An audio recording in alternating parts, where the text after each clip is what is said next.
kuchinja ni muhimu kuliko kununulia watoto nguo ya Eid.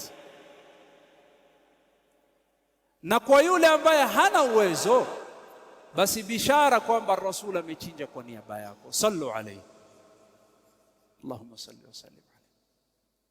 Akasema, ya Allah, huyu namchinja kwa niaba umma wangu. Mtu yoyote katika ummatu Muhammad ambaye hana uwezo wa kuchinja, mimi nimechinja kwa niaba yake.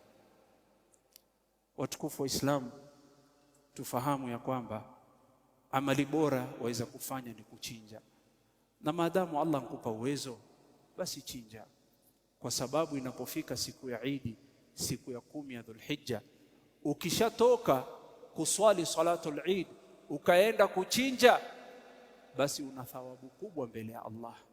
Ile damu inayomwagika, bali hata walipo kwa kila nyele aliyokuwa nayo huyo mnyama. Lakini ukichinja kabla swala haikubaliwi, ukichinja baada salatul Eid ndipo inakubaliwa. Watukufu wa Islamu, hizi ni siku za khairi,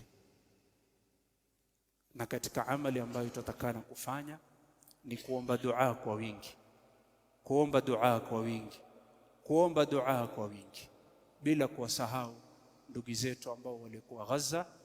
Allahu akbar, Allahu akbar.